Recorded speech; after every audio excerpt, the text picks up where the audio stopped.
दिसू लागला होता। सकाळ झाली, महाराजांना स्नान घालण्यात आलं। स्वामी स्नान करत होते आणि स्नान करून स्वामी वटवृक्षाच्या छायेत बसले। त्यावेळी स्वामी एकदम वेगळ्या मूडमध्ये हसत होते। महाराज आपलं भजन गात होते आणि तेवढ्यात बाळप्पा महाराज आले आणि महाराज बोलले, अरे हा कुठे गेला? आमचा भक्त आलेला आहे काशीवरून, त्याला बोलो। महाराज एवढं बोलले, एवढे शब्द बोलल्यावर बाळप्पा विचार करू लागले, महाराज असं का बोलताय? महाराज कोणाला? अरे बाळ्या, तुला सांगितलं तेवढं कर, आमच्या भक्ताला येऊ नये, एवढं स्वामी महाराज बोलले। हे शब्द ऐकल्यावर बाळप्पा महाराज त्या ब्राह्मणाकडे गेले। त्याला सांगितलं, स्नान आप्पा महाराजांनी बोल। मला महाराजांनी बोलवलं का? महाराज मला डोळ्यासमोर उभे, मला भीती वाटते। अहो स्वतः स्वामी बोलत आहे, तुम्ही का काळजी करता? तुम्ही चला।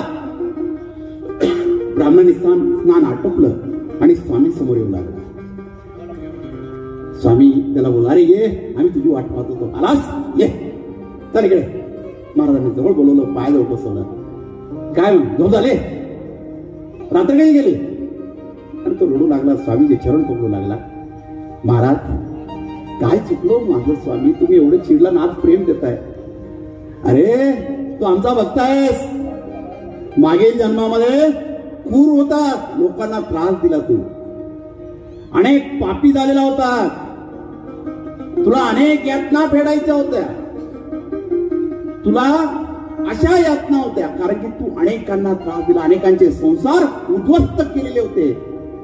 मद्य पिऊन तू गावामध्ये फिरत असे, लोकांना शिवीगाळ करत असे, तुला पैशाचा माज होता, तुला माज एवढा होता, तुझा मृत्यू जवळ आलेला होता। आणि अशा वेळेस तू मद्यपान केलेला होता, तू तुझ्या नादामध्ये होता आणि त्यावेळेस एक शिवभक्त तुझ्या दारापुढे आलेला होता। त्याचं मन होतं की महादेवाच्या मंदिरामध्ये मी शिवकथा ठेवलेली आहे, येणाऱ्या भक्तांना मला प्रसादासाठी कोणी काहीतरी भिक्षा द्यावी। आणि त्या रागाच्या भरात तुम्ही आपल्या खिशाचं नाणं काढलं, त्याच्या झोळीमध्ये फेकलं।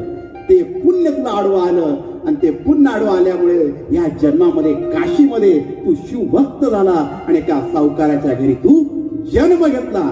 तुझे कर्म बाकी होते आणि ते कर्म फेडण्यासाठी मी तुला ह्या गोठ्यामध्ये झोपवलं आणि डासांचा त्रास देऊन एका रात्रीतून जो कर्माचा त्रास होता होता ते मी तुला त्यातून मुक्त केलेलं आहे। ना तू माझा भक्त झालेला आहे, हे स्वामींनी वाक्य सांगितलं। ही शक्ती त्या झोळीमध्ये की तुम्ही काय दान देता, त्या दानाचं पुण्य काय की अनेक जन्माचं पुण्य, जे पाप आपण केलं असतं ते पाप आपलं मुक्त होतं आणि अनेक जन्माचं पुण्याचं फळ हे आपल्याला भेटतं का?